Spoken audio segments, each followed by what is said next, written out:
CA कानून के खिलाफ बयान देकर घिरे दिल्ली के सीएम। हिंदू शरणार्थियों ने सीएम आवास के बाहर किया प्रदर्शन। सीए को लेकर दिए बयान पर माफी की मांग। जो सीए का बिल हमारे देश के प्रधानमंत्री ने जो पास किया, इनके लिए विरोध कर रहा है, इनको शर्म आना चाहिए। हिंदू होकर हिंदू का विरोध कर रहा है, हिंदू होकर हिंदू का विरोध नहीं कर सकता है। सीए को लेकर कल केजरीवाल ने कहा था, इसके लागू होने से 1947 से बड़ी उथल पुथल होगी। जाने कैसे कैसे लोग विदेशों से आएंगे, भारत में बढ़ेगा रेप और दंगा, चरमरा जाएगी कानून व्यवस्था। बीजेपी सांसद और पूर्व दिल्ली बीजेपी अध्यक्ष मनोज तिवारी को केजरीवाल झूठ फैलाने का लगाया आरोप। कहा 2014 से पहले आए शरणार्थियों पर ही लागू होगा ये कानून। आप फेक न्यूज फैलाते हैं कि 2.5 करोड़ लोग आ जाएंगे, 2 करोड़ लोग आ जाएंगे। ये जो आ गए हैं 31 दिसंबर 2014 तक, उनके लिए कानून है। सीए के तहत भारतीय नागरिकता के आवेदकों की सहायता के लिए जल्द शुरू होगा हेल्पलाइन नंबर। सुबह 8 से शाम 8 बजे तक निःशुल्क सेवा रहेगी उपलब्ध। केजरीवाल ने कहा, शाह मेरे कल के सवालों का नहीं दे रहे हैं जवाब। केजरीवाल ने फिर किया सवाल, पाकिस्तान बांग्लादेश से लाकर लोगों को कहां देंगे नौकरी। केजरीवाल ने दोहराया, पाकिस्तान बांग्लादेश अफगानिस्तान में 2.5 से 3 करोड़ अल्पसंख्यक हैं, इन्हें कहां बसाएगी सरकार। बोले लाना है तो उन 11 लाख बिजनेसमैन को लाएं जो देश छोड़कर जा चुके हैं। 12 लाख लोग देश को छोड़ के चले गए, ये वापस आएंगे। ये अमीर लोग हैं, इनके पास पैसा है, ये आएंगे, फैक्ट्री लगाएंगे, दुकानें खोलेंगे, व्यापार करेंगे, लाखों बच्चों को रोजगार देंगे। इनको लेके आइए ना, पूरा देश आपका साथ देगा।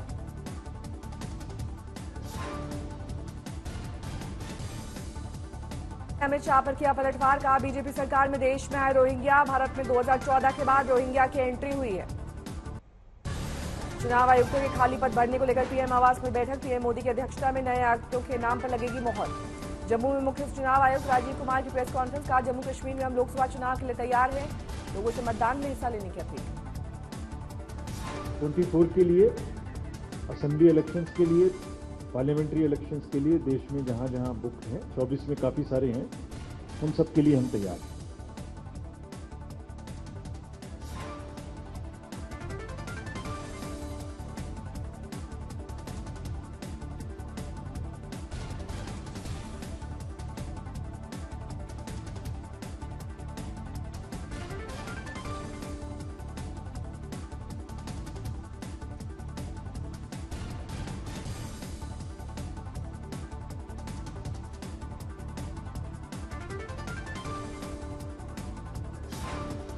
बिहार में महागठबंधन की ओर बड़ी खबर। लोकसभा चुनाव के लिए सीट बंटवारे पर आरजेडी ने रखी बड़ी शर्त। बिहार में 40 लोकसभा सीटों में से 30 सीटों पर आरजेडी लड़ना चाहती है चुनाव। बिहार में आरजेडी सहयोगी दलों के लिए सिर्फ 10 लोकसभा सीटें, कांग्रेस को 10 और लेफ्ट को सिर्फ 3 सीटें देने के मूड में आरजेडी। बिहार में सीट बंटवारे में तवज्जो नहीं मिलने से बीजेपी खफा है पशुपति पारस। देर रात तक अपने सांसदों से की बात। सूत्रों के हवाले से मिली खबर के मुताबिक महागठबंधन के नेता पशुपति पारस से साध रहे हैं संपर्क। आज पशुपति पारस दिल्ली में करेंगे आरएलजेपी संसदीय बोर्ड की बैठक। एनडीए गठबंधन को लेकर ले सकते हैं बड़ा फैसला। बिहार में 5 सीटों पर लड़ सकती है चिराग पासवान की पार्टी। सूत्रों के मुताबिक चाचा पशुपति पारस को नहीं मिली है एक भी सीट। सूत्रों के मुताबिक पशुपति पारस को मिला राज्यपाल बनाने या राज्यसभा भेजने का ऑफर। समस्तीपुर से सांसद प्रिंस राज को बनाया जा सकता है बिहार में मंत्री। दिल्ली में जेपी नड्डा से मिले चिराग पासवान। कहा, गठबंधन फाइनल, सही वक्त पर दूंगा पूरी जानकारी। 5 सीटों पर चिराग पासवान ने चाचा पशुपति पारस को दिया साफ संदेश। कहा, मेरे पास गठबंधन के लिए नहीं है कोई सीट।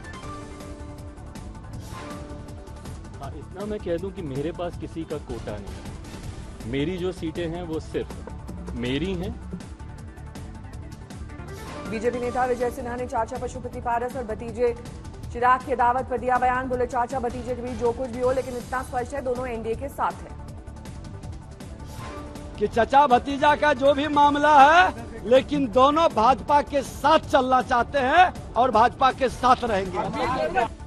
जेडीयू नेता केसी त्यागी ने कहा, चिराग पासवान की बातों से हूं सहमत। बिहार में सभी 40 सीटों पर होगी एनडीए की जीत।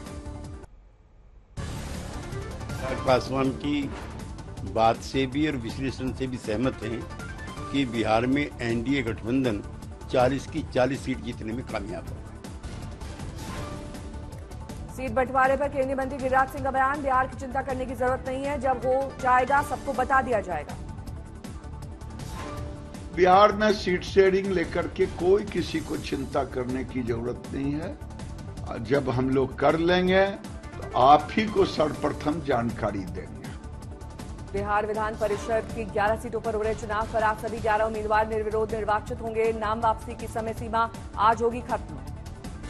लोकसभा चुनाव की तारीखों के ऐलान से पहले यूपी में एक्शन में सीएम। आज अयोध्या में रामलला के करेंगे दर्शन। गोंडा अम्बेडकर नगर में आज अरबों की परियोजनाओं का करेंगे उद्घाटन और शिलान्यास। बीजेपी ने जारी की 72 उम्मीदवारों की दूसरी लिस्ट। 11 राज्यों और केंद्र शासित प्रदेशों के प्रत्याशी इस सूची में होंगे शामिल। नागपुर से ही लोकसभा चुनाव लड़ेंगे नितिन गडकरी। पहली लिस्ट में नाम न होने से विपक्ष ने किए थे सवाल। लोकसभा का टिकट मिलने के बाद दिल्ली से नागपुर पहुंचे गडकरी। नागपुर में बीजेपी कार्यकर्ताओं ने किया भव्य स्वागत। हिमाचल के हमीरपुर में अनुराग ठाकुर होंगे उम्मीदवार। ट्वीट कर पीएम, गृह मंत्री और बीजेपी अध्यक्ष का व्यक्त किया आभार। गढ़वाल से लड़ेंगे अनिल बलूनी। हरिद्वार से त्रिवेंद्र सिंह रावत पर बीजेपी का दांव। करनाल से हरियाणा के पूर्व सीएम मनोहर लाल खट्टर होंगे उम्मीदवार। गुड़गांव से राव इंद्रजीत सिंह को टिकट। पूर्वी दिल्ली से हर्ष मल्होत्रा। उत्तर पश्चिमी दिल्ली से योगेंद्र चंदोलिया को मिला टिकट। महाराष्ट्र के बीड से पंकजा मुंडे को मिला टिकट। मुंबई उत्तर से लड़ेंगे पीयूष गोयल। बेंगलुरु साउथ से तेजस्वी सूर्या को मिली उम्मीदवारी। छिंदवाड़ा में कांग्रेस के नकुलनाथ के खिलाफ लड़ेंगे विवेक साहू। कर्नाटक के हावेरी से पूर्व सीएम बासवराज बोम्मई को मिला टिकट। गुजरात से 7 उम्मीदवारों के नाम घोषित। 5 सीटों पर बदले गए चेहरे। यूपी में जारी कांग्रेस की लिस्ट में शामिल हो सकता है राहुल गांधी और प्रियंका गांधी का नाम। स्क्रीनिंग कमेटी ने भेजा है दोनों के नामों का प्रस्ताव। महाराष्ट्र के मालेगांव पहुंची राहुल गांधी की भारत जोड़ो न्याय यात्रा। ईवीएम को लेकर राहुल ने उठाए सवाल। कहा पूरा हिंदुस्तान कह रहा है ईवीएम हटाओ, ईवीएम में कमी है। हम चुनाव आयोग के पास गए हैं, वो सुनने को तैयार नहीं। बीजेपी नेता और केंद्रीय मंत्री शोभा करंदलाजे का बेंगलुरु में हुआ विरोध। गो बैक के गूंजे नारे। बीजेपी ने शोभा को बेंगलुरु नॉर्थ सीट से बनाया है लोकसभा उम्मीदवार। एक देश एक चुनाव को लेकर आज बड़ा दिन। सारे देश में सभी स्तर के चुनाव एक साथ कराने को लेकर गठित कमेटी आज राष्ट्रपति द्रौपदी मुर्मू को सौंपनी अपनी रिपोर्ट। सारे देश में सभी स्तर के चुनाव एक साथ कराने को लेकर पूर्व राष्ट्रपति रामनाथ कोविंद की अगुवाई में हुआ कमेटी का गठन। कमेटी ने एकल चुनाव के लिए अनुच्छेद 325 में संशोधन और अनुच्छेद 324 से लागू करने की सिफारिश की। आज बीजेपी में शामिल होंगी पंजाब की पूर्व सीएम कैप्टन अमरिंदर सिंह की पत्नी परिणीति कौर। संदेश खाली हिंसा केस में सीबीआई का बड़ा एक्शन। आरोपी शाहजहां शेख के भाई आलमगीर समेत 8 लोगों को भेजा गया है समन। सीबीआई ने सभी 8 लोगों को कोलकाता स्थित दफ्तर में पूछताछ के लिए किया तलब। पहले शाहजहां शेख के 3 करीबियों से की थी पूछताछ। ईडी की टीम ने संदेश खाली हिंसा मामले में एक और कारोबारी पर कसा शिकंजा। कोलकाता में नजरुल्लाह के ठिकानों पर छापेमारी। संदेश खाली में है मत्स्य पालन व्यवसाय। ईडी ने संदेश खाली समेत कई जगहों पर की छापेमारी। जमीन कब्जे से जुड़े मामलों में बढ़ी गई ये छापेमारी। लखनऊ में, अमेठी और मुंबई में 8 जगहों पर समाजवादी पार्टी के नेता गायत्री प्रजापति के ठिकानों पर ईडी की छापेमारी। पंजाब में लोकसभा चुनाव के लिए मान सरकार की तैयारी। लुधियाना में सीएम भगवंत मान ने वरिष्ठ पुलिस अधिकारियों से की बात। राज्यपाल राजेंद्र आर्लेकर ने दरभंगा के श्री सीताराम दूल्हा दुल्हन मंदिर में की पूजा अर्चना। मौनी बाबा ने कहा राज्यपाल का आना सौभाग्य की बात। महाराष्ट्र के वाशिम में उद्धव ठाकरे की जनसंवाद यात्रा। नरसिंह सरस्वती महाराज के किए दर्शन। टीडीपी चीफ चंद्रबाबू नायडू ने आंध्र प्रदेश में लॉन्च की कलालाकू रेक्कालू स्कीम। कहा महिलाओं के सशक्तिकरण में होगी सहयोगी। आज दिल्ली के रामलीला मैदान में हो रही है किसानों की महापंचायत। एनएसपी पर कानूनी गारंटी समेत कई मांगों पर अड़े हैं किसान। दिल्ली के बंगला साहिब में किसानों ने बनाया ठिकाना। महापंचायत के लिए अमृतसर से ट्रेन से दिल्ली पहुंचे किसान। संयुक्त किसान मोर्चा के आह्वान पर पंजाब हरियाणा में किसान हुए एकजुट। दिल्ली में लग रहा है जमावड़ा। दिल्ली कूच को तैयार। किसानों को संगरूर के खनौरी बॉर्डर पर रोका गया। 13 फरवरी से डटे किसानों ने नहीं बदला है मन। पंजाब सीमा के भीतर रोके किसानों ने जरूरत के हिसाब से ट्रैक्टर्स का बदला मॉडल। हाईवे किनारे खड़ी ट्रैक्टर ट्रॉली में जरूरत का हर सामान मौजूद है। बरेली में सीएम योगी ने 328 करोड़ रुपए की अधिक की 64 विकास परियोजनाओं का उद्घाटन किया। लोगों को किया संबोधन। फर्रुखाबाद में सीएम योगी की सौगात। 1228.25 करोड़ रुपए की 102 विकास परियोजनाओं का किया शिलान्यास। मॉरिशस में भारत की राष्ट्रपति द्रौपदी मुर्मू ने की शिव पूजा। गंगा तालाब पर की आरती की आई तस्वीरें। दक्षिण गोवा में सीएम प्रमोद सावंत संकल्प पत्र अभियान में शामिल हुए। अधिकारियों संग की कई मुद्दों पर चर्चा। अगरतला में सीएम माणिक साहा ने मेडिकल कॉलेज में कई विकास परियोजनाओं का किया उद्घाटन। कहा ये लोगों के समर्पण का तोहफा है। ग्रेटर नोएडा की फोम फैक्ट्री में लगी भीषण आग। घंटों की मशक्कत के बाद फायर विभाग ने पाया आग पर काबू।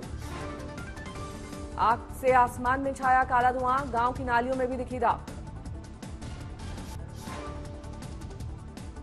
जयपुर में हत्या करने के मंसूबों से गैंग के 6 सुपारी किलर को पुलिस ने दबोचा, आरोपियों पर कई मामले हैं दर्ज।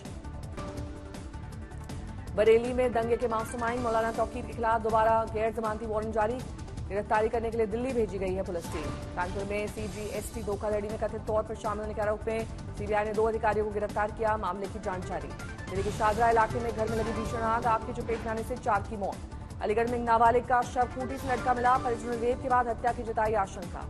पटना में अपराधियों का तांडव, बदमाशों ने जमीन कारोबारी की गोली मारकर हत्या की। सासाराम में पिकअप वैन अनियंत्रित होकर पलटी, 4 की गई जान। जलंधर में एक नाबालिग से दुष्कर्म का मामला आया सामने, पुलिस ने आरोपी को किया गिरफ्तार। राजस्व खुफिया निदेशालय ने पूरे भारत में अभियान चलाकर 61 किलोग्राम विदेशी मूल का गोल्ड और कैश किया जब्त, 12 को किया गिरफ्तार। मुजफ्फरपुर में रामपुर हरी के पास ट्रक और स्कॉर्पियो की टक्कर, 4 की मौत। वडोदरा में 2 गुटों की जमकर पत्थरबाजी, लाउडस्पीकर पर हनुमान चालीसा बजाने को लेकर हुआ विवाद। जम्मू कश्मीर में भारी बर्फबारी से प्रसिद्ध स्की रिजॉर्ट गुलमर्ग में बड़े पैमाने पर पर्यटक पहुंचे।